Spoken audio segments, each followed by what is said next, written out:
Do you remember your 2025 New Year's resolutions? Anyone remember? Most of you look like you don't. And if you don't remember it, my guess is that you haven't kept them. And that's actually the norm, actually. According to research, most people don't keep their New Year's resolutions. According to research, only about 9% of people successfully keep their New Year's resolutions. And I don't think that's because people, when they're making their resolutions, they plan on breaking them. I don't think anyone does that. I'm only going to keep it for 1 week and just no more, right? I think most people, they genuinely do want to exercise or finish their Bibles or be on the screen less or all of these really good things. But it's easier to resolve than to actually follow through, isn't it? And that's exactly the problem in the church of Corinth that the Apostle Paul's addressing here in this text. And last week we started in this new section in 2 Corinthians, where Paul calls this church with many problems, to generosity. And we're going to be looking at this theme for 1 more week. So last week, this week, and next week. So for 3 weeks, this topic. And here we see that this isn't the first time for these Christians to be hearing about the need of the Christians in Jerusalem. About a year ago, not only had Corinth began to be concerned after apparently hearing about the famine and the financial need of the Christians in Jerusalem, but they also started this work of collection. They started putting money together. And it's important for us to note that this resolve wasn't made in the privacy of their hearts. It's not like the Corinthians just said, okay, I'm not going to say anything about it, but just in my heart, in the secrecy of my heart, but they made it known to the Apostle Paul. And it's also apparent from this passage that even the surrounding churches were told about their commitment. So they probably made it public. We're going to do this. And my guess is that most likely the Christians in Jerusalem also heard about it, and they're probably expecting some kind of an offering for their support. But somewhere along the line, their initial zeal for generosity had just died down. And by this time, maybe it had something to do with their complicated relationship with the Apostle Paul. Although at this point, most of them were reconciled with the Apostle Paul, it's a complicated relationship. Some were doubting his apostleship, his legitimacy. Maybe it had something to do with the bad influence of the false apostles. The false apostles they had a great influence in this church. Or, as it happens to many of us who make sincere resolutions, it's just the distractions and forgetfulness that come with the busyness of life. Isn't that what happens to us? We often make good and sincere resolutions, fully intending to keep them, but life happens. Tragedies happen.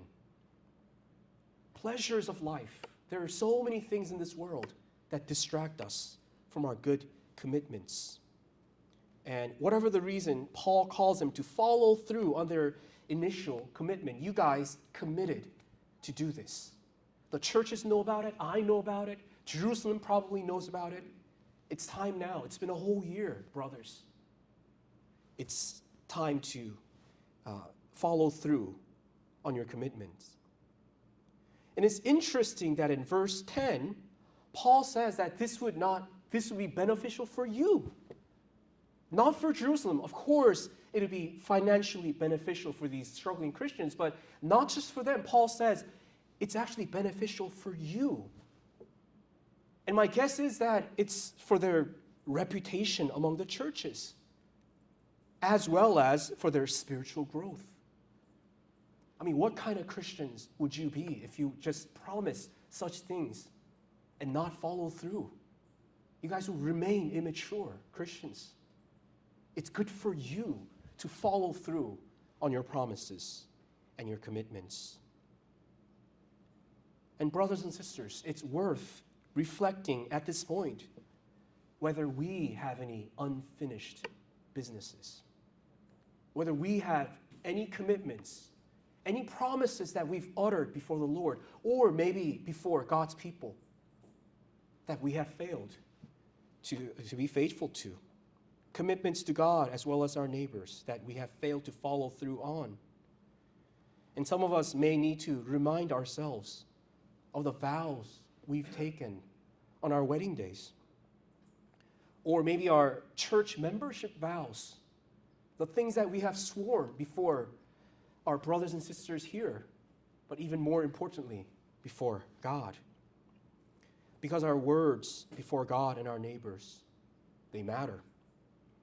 If Jephthah's sacrifice of his daughter teaches us anything, I mean, first of all, that's not a model for us in every way. We are not to sacrifice our daughters or our children at the altar. It was sin. But if it teaches us anything, it's that our promises are binding. And as horrendous as that act was, in a way, it's a preview of the gospel, isn't it? At the cost of his own son's life, God kept his word. That's another way to look at the cross, brothers and sisters. Promises kept. I will be your God, and you will be my people. And God kept that promise through the atonement of the cross by giving his own son to die for us on the cross, to be unconditionally committed to us forever. He kept his promises. He kept his covenants. And the cross demonstrates the unbreakability of God's promises. And those who worship such a God should be men and women of their word. Let's turn now our attention to the quotation of Exodus in verse 15, where Paul says, "Whoever gathered much had nothing left over, and whoever gathered little had no lack." And this is a reference to the Israelites gathering manna during the wilderness years. And they were commanded to gather in the morning when manna, first of all, manna, it means, what is it? Because the first time manna fell, that's what the Israelites said to each other. What is it? What is it? Manna, manna, what is it? That's the Hebrew word. And they didn't know what it was. Therefore, it's called, what is it? And as it fell with the morning dew, naturally, some of them were tempted to gather more, whereas others gathered less. But somehow, when it came time to consume the manna, those who gathered much did not have left over. And those who gathered little did not, they had enough. And Paul draws some principles for divine provision for our lives from this. He who gathered much did not have much. He who gathered little did not lack. Isn't it strange that as our income increases, I think most people, as we get older, our income increases, generally speaking. Isn't it interesting that even as it increases, so do our expenditures? The more money we have, the more places it seems to spend the money. And Solomon was right when he said in Ecclesiastes that when goods increase, so do those who eat them. More money, more problems. And what does this have to do with our giving? If this is the way God provides, Paul is saying that in giving to our financially struggling brothers and sisters and our neighbors, we aim at some semblance of fairness. That's literally what he says here in this text. And this has implications both for the poor and the rich. According to verse 12, we're commanded to give according to our means. We're not received, not according to what we do not have, but according to what we do have. In other words, our generosity shouldn't impoverish us or put us in debt or turn us into liabilities to our family members. That's not what God commands here. Giving should be proportional to our possessions. And this is why, even in the Old Testament, the Pentateuch prescribes the tithe, which was 10%.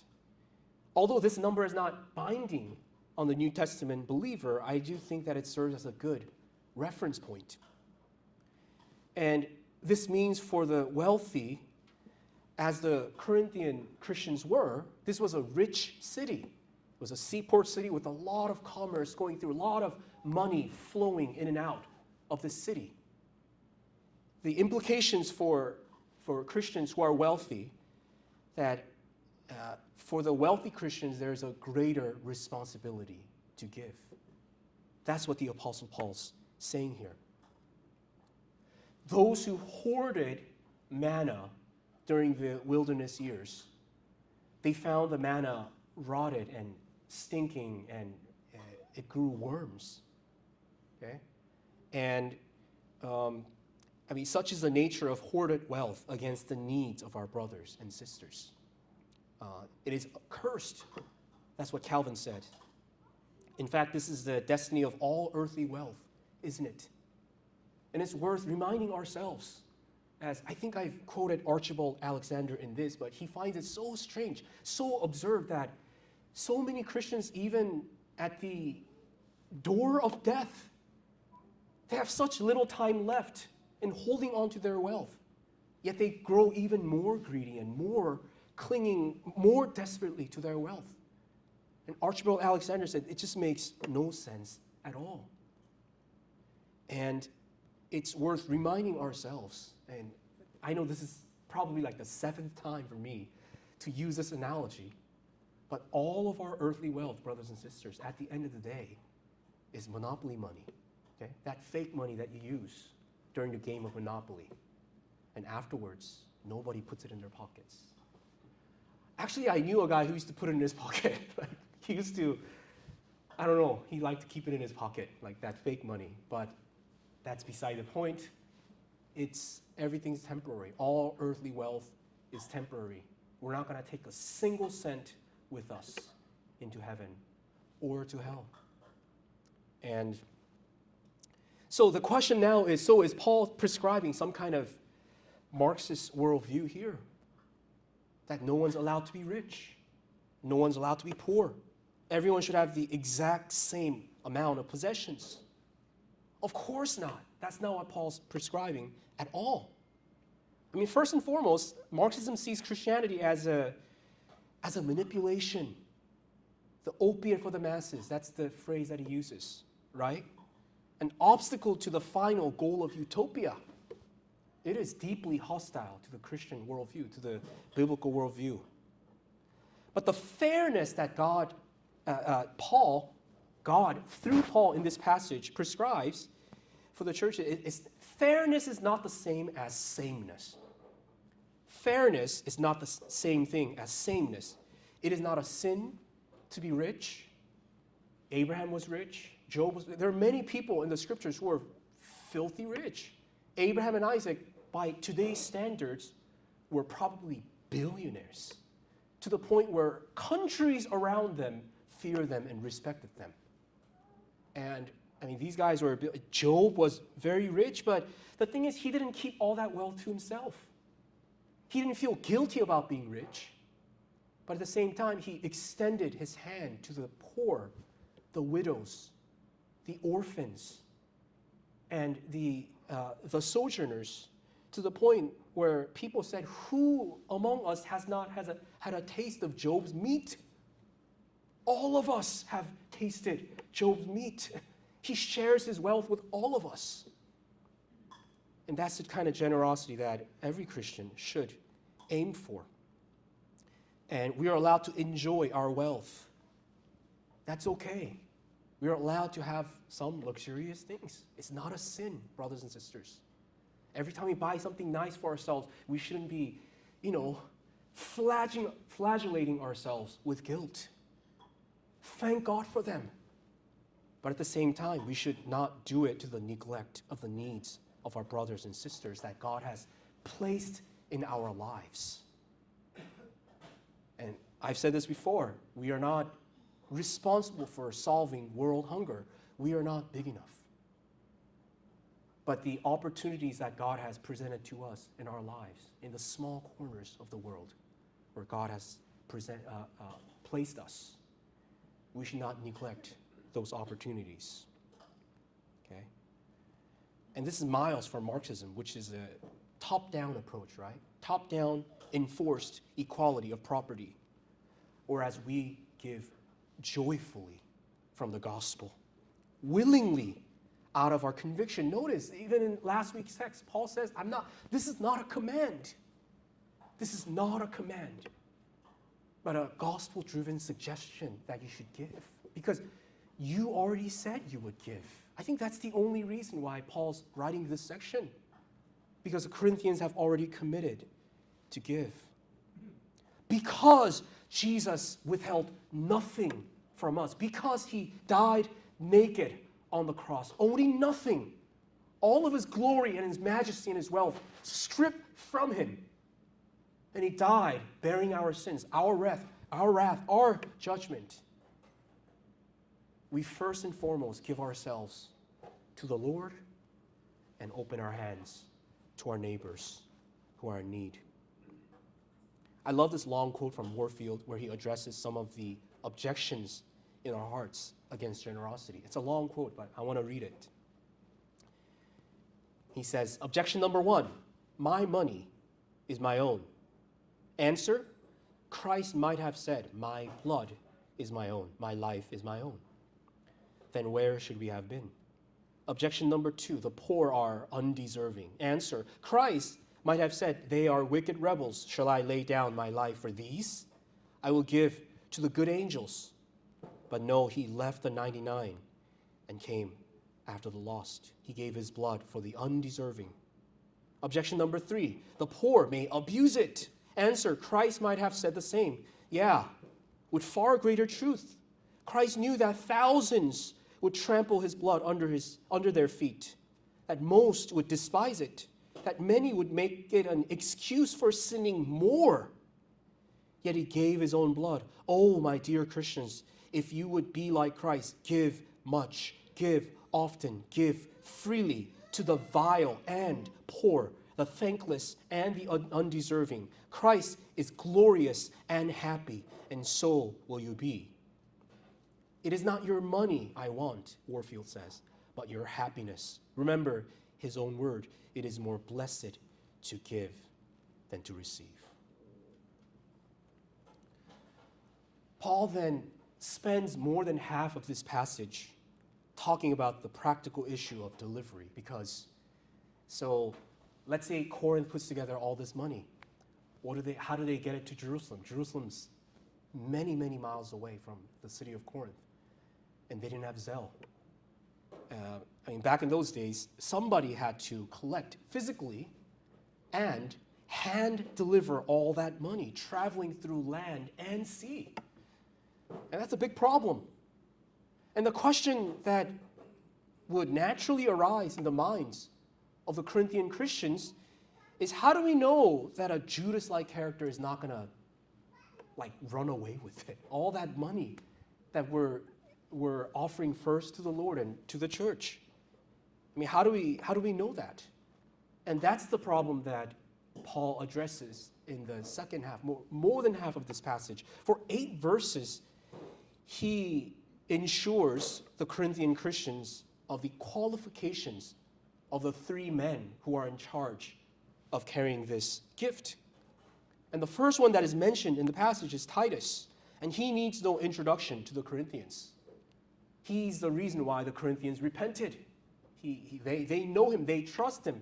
He's a faithful minister, not just known to the Corinthians, but just all over. He's a fellow minister of Paul.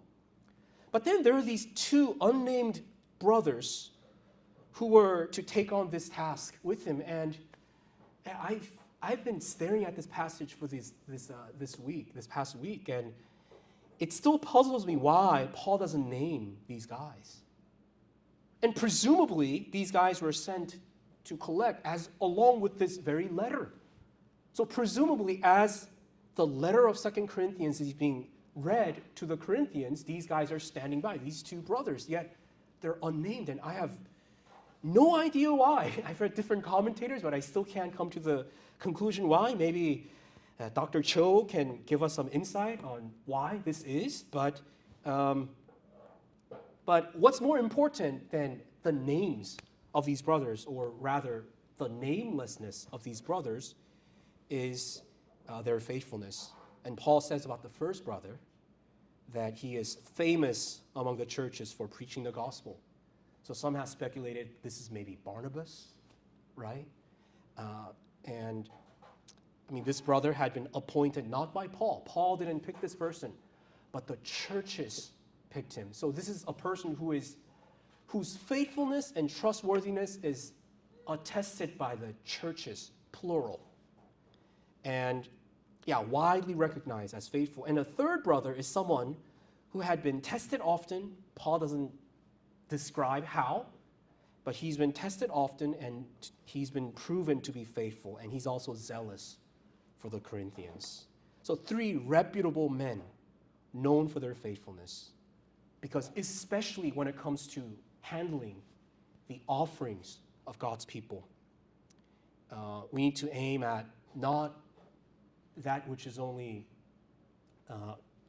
honorable in the sight of God, but also in the sight of men, because the reputation of Jesus Christ is on the line. And in this time, I just want to end this sermon by talking about our own servants. You know, those who handle and deposit and keep record of our offering. And I would just like to echo the words of the Apostle Paul in this passage, that they are the glory of Christ. I was saying this to others at my presbytery as well, but I don't know any elder who's more self-sacrificial than Kenny. Okay? I mean, we're very, very blessed to have Elder Kenny as our elder. Chuck and Carol, who are not here today because of COVID, please keep them in your prayers. Chuck's such a faithful servant, and Carol's an angel, and Shoji's a man, right? I mean, these servants, we're so blessed to have these servants at our church. And I mean, this goes beyond just the officers of our church, the Sunday school teachers, and those who help set up and clean up. Our church is so blessed with faithful men and women who serve out of their devotion to the Lord and also love for the church. And even beyond them, there are so many who serve unrecognized, quietly. And God sees your service, and I just want to say that you are Christ's gifts to us. As Ephesians 4:8 says, therefore it says, when he ascended on high, he led a host of captives and gave gifts to men. And the gifts that this verse is talking about are servants. Servants who serve the church on Christ's behalf. And may God continue to stir our hearts to service and generosity through the conviction of the gospel.